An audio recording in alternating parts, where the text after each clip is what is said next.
right. Last panel, but the best panel, I think. I think it's spicy, for sure. So look, I mean, meme coins right now are a $65 billion market cap coin, right? We have Pepe, we have Floke, we have Dog with Hat, we have Trump, we have Trimp, right?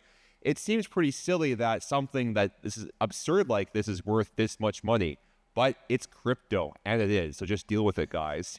And we're going to talk about like what meme coins are, what meme coins aren't, and what the future of meme coins will bring us. And I've got these all-stars here to my left. And let's kick things off. So guys, like, what are meme coins? What does it mean to be a meme coin?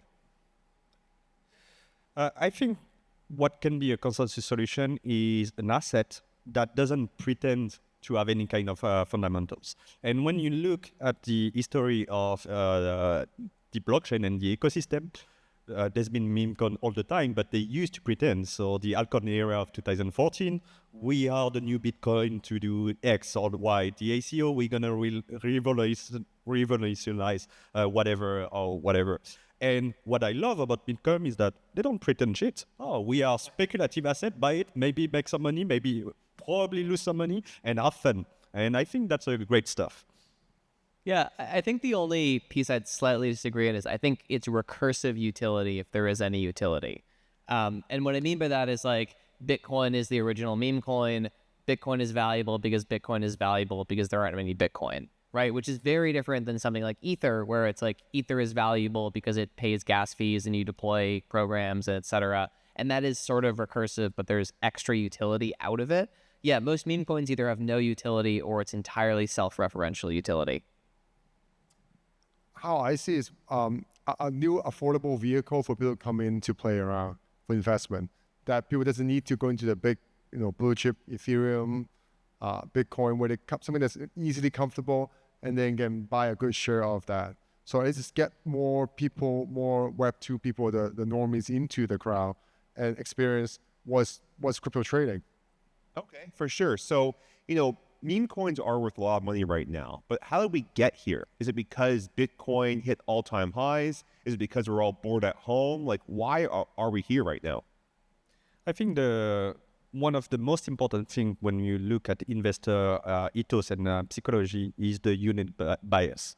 So people look at Bitcoin and say, oh, it's $70,000, that's too expensive for me.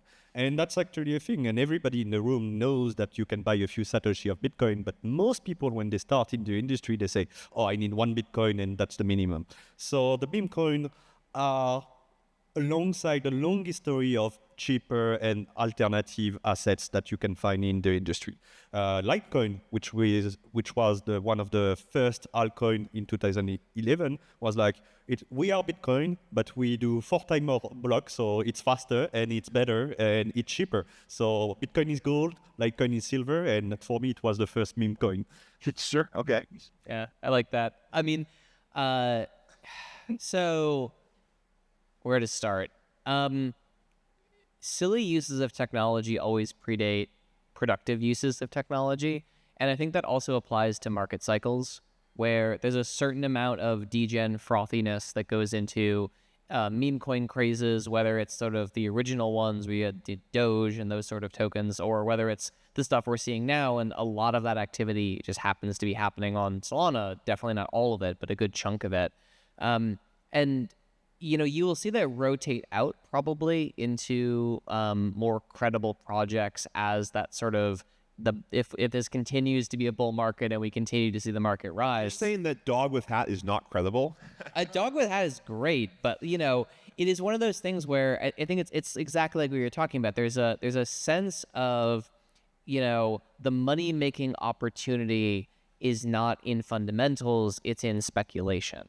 And I think that is sort of the mentality of an early bull market, where it's almost like, oh, we're so lucky to be here. I can't believe tokens are going up.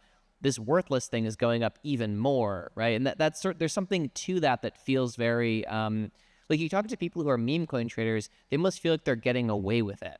Whereas you talk to people who are like truly in this space for the technology and to build a better world and to like change the fundamental relationships between companies and humans, they're not like, oh man, I'm getting away with it. They're like, yeah, of course this stuff is going up in value because this is what the fundamental future of the internet will be based on. Right. Totally agree with Austin on that, because there's just two different type of investment crowd. Like you said, one is they're so into it because you can see PP coin go up 300% in one day. We can never get that on Bitcoin. So they're like, why not go into that one? That's what the hype is, because you get 300-400% return. Where the guys going to, like you said, the Solana, the BTC, the ETH, like that's the real technology. That's where the applications are at, and that's where they think that it's a right scientific investment, whatever they want to call it. But realistic, it's just, is it both by chance? I don't know. And I think that's an important part of human nature, is that we always believe that we are not part of the early ones. And I'm in this ecosystem since a decade now, and even more than that. And when I joined, like Bitcoin was like $200 and Ethereum was $1. And everybody was telling me, oh, you are such an idiot buying Ethereum because it's $1, it's 10x what it was three months ago. And you are not early, you should buy this shitcoin because the upside is much bigger. And that's part of the human psychology. And that's why I think there's a lot of speculation of these assets, because a lot of people are telling themselves, Bitcoin, Ethereum, they are too big now. And at best, I will do 3x my money, but my money is a few $100 or a few $1,000 that I'm ready to invest. So I will not become a billionaire, or well, obviously not billionaire, but millionaire thanks to Bitcoin overnight. That's in the past now. So maybe this dog with heart will do the trick. So do you think I mean, that it has a hat. It has a heart, so It has a hat. Yeah. Come on, But do you guys. think that this shows we're the market top right now? Like, do you think that the strength of the meme coin sector correlates with like the market top of crypto? I do not agree with that. We are living the shortest bull market in history, which is a possibility, but I hope it's not. I think there's always speculation. When you look at the previous cycle, what will be comparable to meme coin will be the NFT craze. And when you look at the NFT craze of the previous cycle, we are in the early days of that kind of craze. So obviously we are not in the very early days of the bull market, but I think there's still room for a lot of speculation, craziness, and weird stuff that's going to happen. And that's part of the fun. Let's enjoy that. Yeah, and a lot of stuff starts out at meme coins and then sort of graduates or devolves, right? A devolved meme coin is sort of a shit coin. It's something that people now have lost faith in, they've lost confidence in, they don't believe in the project, they don't believe in the founding team, but maybe they'll still do some market volume. And so, there's people who do that. But then you have the opposite. We have like things like Doge or Shiba or Bonk, which have graduated out of being meme coins. Now they're almost more of community coins. There's a durable nature to them. Whereas if like Trump and Bowden are great examples, one of them will win the election, the other one won't. Like it's a binary outcome with those two tokens. And so that is like a very interesting thing to think about, where you have tokens that are tied to potentially real world events now that are sort of becoming like non-smart contract based betting markets, which is a very interesting way to look at it as opposed to like the traditional prediction markets.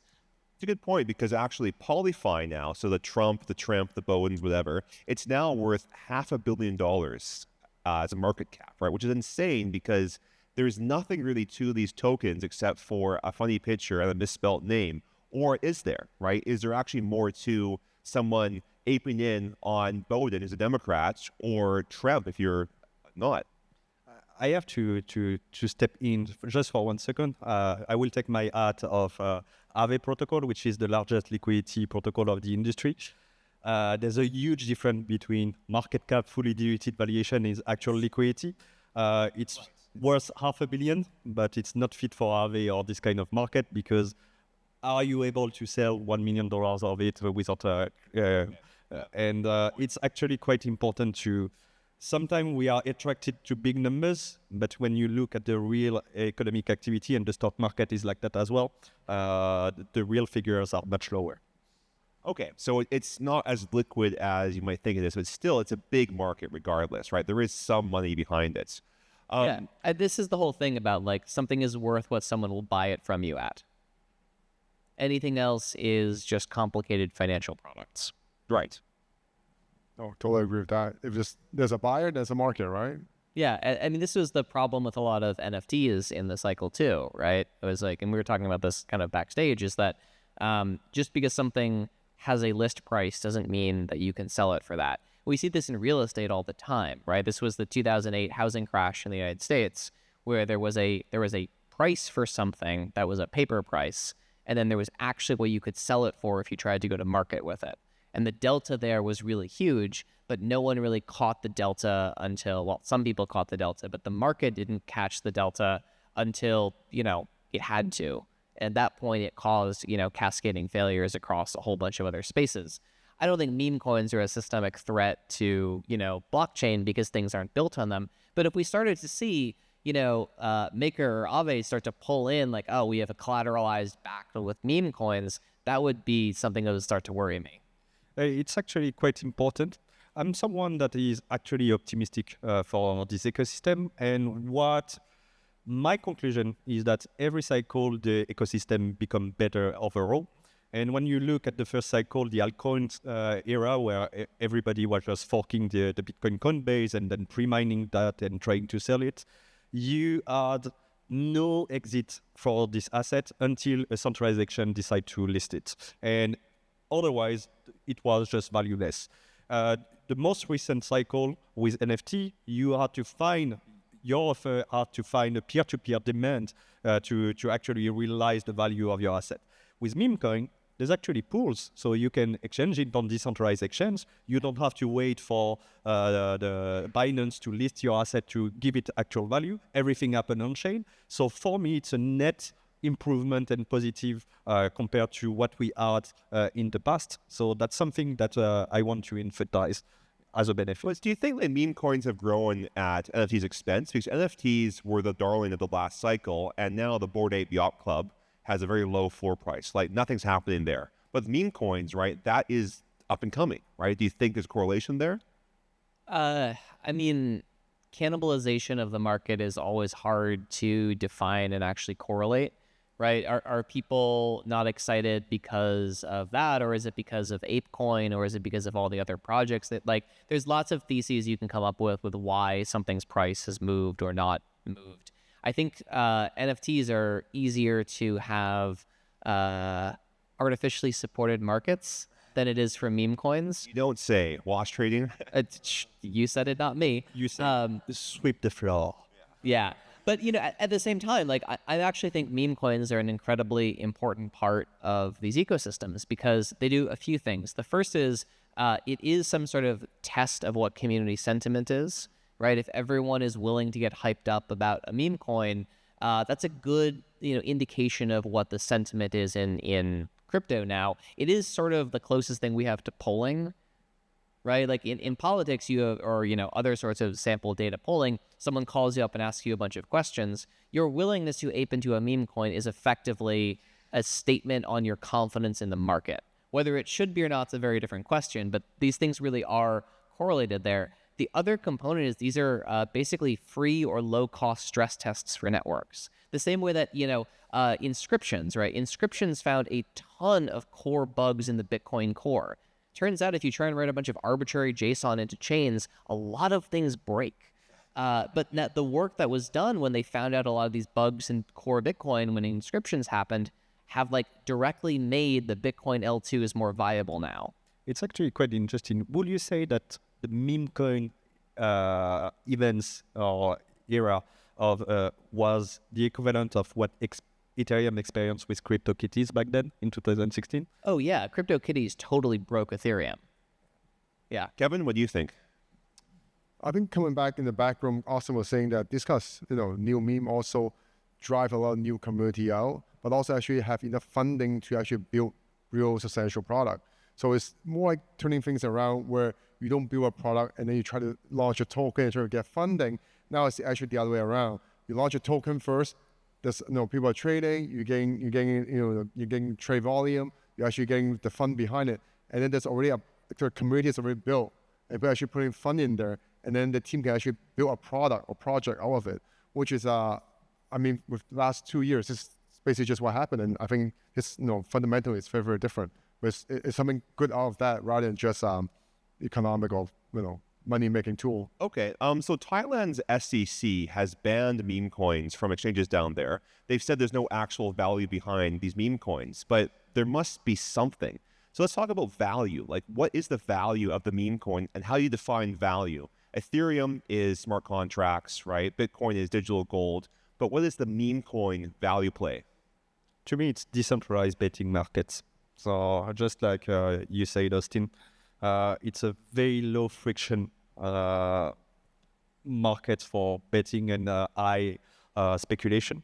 I really love the fact, personally, that they don't pretend to have fundamentals. To me, it's quite important. And everybody buying a meme coin know what they are buying. They know they are betting. They know they might make money. They know they are risking to lose money. And when you lose some money on a meme coin, you don't have to blame a third party usually. You blame yourself. Well, you made a bet and it just did not work. So to me, the solution is not to ban meme coin because it's part of speculation and betting is part of human nature. But as long as information is well conveyed, you say, okay, this is for fun. Maybe you will make money. Maybe you will lose money. And this is what you're getting into. And as long as we do that, let's have fun. Yeah, I will say, Sam, one of the things you just said is Bitcoin is digital gold. That itself is a meme. That is just an idea that people all believe. And yeah, but when you are buying Bitcoin or participating in the Bitcoin network, you are participating in some sort of resistance, decentralized money certainly. network. When you are buying Joe Biden, what you are buying in terms of infrastructure. Sure, right. So, yeah, but the idea that Bitcoin is digital gold, right? You can say Bitcoin is censorship resistant, Bitcoin is whatever. The idea that it is digital gold is a social construct we have layered on top of a scarce asset, and that is a meme, right? At its core, this is a story we all tell ourselves about how to understand Bitcoin using an analogy from the outside. But isn't it the same for any asset then, right? Because gold is gold, right? Gold is not that useful, but we all like gold. It looks nice, it's scarce, it's rare. So then aren't all assets just memes? Not necessarily, because some of these things are bound in the physical world. So I think the argument that gold is something special is a lot weaker now that we know just how much gold is in the asteroid belt, right? And like Jupiter, right? You're just like, oh, if you extrapolate current technology 100 years out, we're going to 1,000,000,000x the gold supply. Because we're just going to be able to mine it from Jupiter and we're going to mine it from the asteroid. Except that like 3 companies will command supply of gold Sure, right. and monopolize it, right? So like diamonds are a meme, right? Diamonds are a great example of something where it is a completely artificially manipulated market that we all have sort of been told a story that when you propose to someone, it needs to be a diamond, right? And that is a meme. So, so to go back to sort of your original thing on sort of should we protect users from meme coins, I think the answer to that is no. We just have to be like the appropriate regulations there, if regulations are appropriate, are to make sure that no one is selling something that isn't true, right? Not to say that like, here's our amazing roadmap for this token and like, Trump is going to actually endorse Trump, right? Something like that. I think from an economic perspective, like the speculation premium is an actual thing and it's recognized by any economic school. But and if you look at the intrinsic value of gold, probably the market cap will be much smaller, and you can do that for every single asset in the world. And I like to remind like an old meme from Dijon Spartan from the Ethereum community that you have fundamental assets, asset with fundamental and value-less meme coins. And the value of fundamental asset is driven 95% by speculation, and the value of meme coin is driven 99% by speculation. So the difference is not that high, and we have to recognize that and be honest in the sense that obviously the risk and the kind of investment when you are putting your money with something with actual fundamental, it's lower and it's a different kind of industry. But let's be honest as well that all of it is mainly driven by speculation. For sure. So as long as we're transparent about what meme coins are and what they aren't, you're saying that we don't need to protect users from them because they know what they are. yeah, it's important to stay honest. Okay, so like meme coins are very funny, right? Lots of jokes out there, and we all make our own meme coin and jokes, right? The problem is like some people's sense of humor is actually quite profane and foul, right? Like on Solana, for instance, there's some pretty awful racist meme coins, and they have money behind them. So what should Solana do to try and stop this? Or should they stop this, right? Is there a need for a censor to stop obviously racist, awful meme coins from getting traction? Or should the market just flush them out?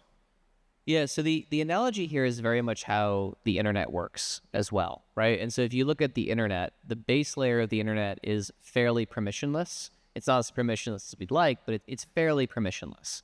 And so no one expects that your ISP is filtering the content that comes into your house. No one expects that Verizon, at least in the United States, right, that Verizon has a legal obligation to prevent a phishing email from landing in your inbox or to prevent you from accessing something that is, potentially racist material. So the filtering for where it has occurred on Solana is all on the application level. It's wallets making decisions about the kind of content they want to show and display. But, from a CLI wallet perspective, it is all still there. This is the only way these networks work is if they are fundamentally permissionless and neutral at the base layer.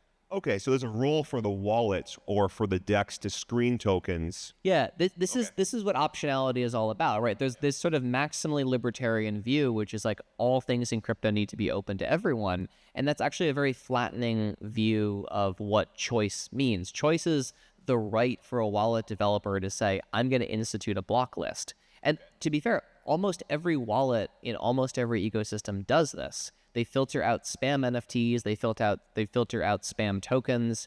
There's a lot of fake versions of wrapped Bitcoin that show up on networks that are not the real version, and the wallets will just hide them. Users always have the ability to go in and reveal something if they want to. But by default, these are choices we make about all the software products we use, but the core network needs to remain permissionless. Okay. I'm going to play devil advocate here, and not because I support that vision, but I think it is interesting because what you just said, I think it's very American mindset. Let me explain that. Like the importance in the US culture of the First Amendment and free speech, as a European, this is not exactly the same mindset. So I'm French, as you can hear it probably, and in France, specific stuff you cannot say legally. So if you try to deny what happened in the Second World War for specific kind of people, if you try to promote what we call hate speech, that's actually a crime. And you can face jail, and there's a legal obligation for ISP, so Internet Service Provider, to block this kind of content. I'm not saying it's a good thing. I'm not trying to be political here. But it's interesting for me to point out that different culture will have different approach for exactly the same thing. But if we focus on the blockchain ethos as a whole, we are more in the sense of supporting free speech and the idea that censorship resistance is more important than having like very bad content that is not very pleasing to see. Okay, so there's a clear conflict here, right? Because the American ethos might conflict with the European or Asian ethos where free speech has limits to it, right? It's not absolute. Yet people might say the Satoshi vision is to have money that is free of censorship. So how do we resolve this here? Because I think the meme coin test is a pretty good test of this. So I think the users can actually do that for us, where they don't choose that. It's a free speech. It's already is that European or Asian market, our government already censors a lot of things that we can or cannot do or cannot say. Now it's actually a platform that's open of a chance to actually let you choose. You go against it, or you want to put your money on your your mouth, and it's actually a great chance for people to actually do that themselves. Yeah, there's also models too where look, validators make choices themselves too. If the Ethereum famously went through the OFAC blocks issue, right, where there were certain many validators were not actually willing to process certain types of transactions because of concerns for sanctions. These networks have optionality all the way down, right? You could have a validator that says, I don't want to process any transactions associated with these tokens, and that is the right of that validator as a block producer at that moment. So I think there doesn't have to be this sort of heavy-handed, the Solana Foundation is going to step in and do X, or Y, or Z. First, we're not technically able to, even if we wanted to. The second is we don't want to. But the third is that the community immune response is the most effective way to stop this stuff by far. That may not work everywhere in the world, and that may mean that if you're running a validator in, a European jurisdiction, you have to run a block list and say, I will refuse to process any transactions of any tokens that have something attached to them. What we've also seen, though, is that, quite frankly, no one wants these tokens. No one's actually trading these tokens. Some people were sort of behind them and launched them, I'm sure, and we don't know who those people were, but these are not things that have any serious amount of traction. This is very much akin to, in the United States, when there's a hate group that has 20 members that goes and protests in front of a church or something like that, and they're on national news and it's a big thing. But if you look at it, there's 20 people here, and what they want is attention. And And I want to point out it's not a new thing. Actually, in the previous cycle, especially in 2020 with the BSC, that's something that we witnessed. And basically lasts for 6 months, and everybody was tweeting about it. Oh my God, they are pointing out specific groups or specific ethnicity. And some people trade it, and after 6 months, people got bored of it because obviously nobody wants to really support this kind of stuff. Yeah. And the market is always right. And when the market say, we don't want to buy this shit, usually the market is right. I'll also say, blockchains are the only system in the world with perfect accounting. If you are trading something that other people are not going to there are already teams that are oh yeah, we're going to exclude wallets that have interacted with these tokens from our airdrops. And that is, again, there is nothing wrong with that. That is just choice. I think the one way to think about this is it's free speech maximalism. The other one is it's choice maximalism. That the role of a foundation, the role of core developers, are not to make choices for users or for operators or for issuers or for anything, is to provide base neutral infrastructure to support whatever wants to happen on top of it. It's sort of the same way that you can never get rid of all criminal activity. The best thing you can do is provide infrastructure, for lack of a better term, to minimize it as much as reasonable. For sure. Okay, so last 5 minutes, what's your favorite meme coin and why? Kevin, you start. I have to start with my own meme coin, right? So sure, yeah, pump your bag. God, I love it. Obviously, we have a huge community behind it. So when we launched with coming Web 2, 9 for so many 15 years. With Web 3, we launched over 3 years. Lots of huge community support and also a big product lineup, a roadmap behind it. So that has to be my favorite, right? And I work there. Yeah. I don't know if I'm legally allowed to answer this question. Okay. Fourth, yeah. Yeah, let's I will take the answer for you.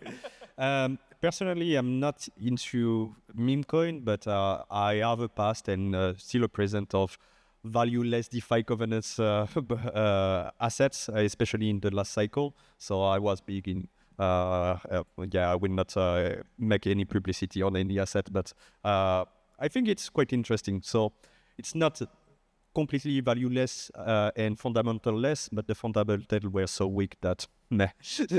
Yeah, fair enough. Okay, so Austin, if you can't answer that one, what's the future of meme coins then? What does the next 5 years look like for these? Oh man, I think so. This is actually a great question because there's a lot of different ways you could look at this going.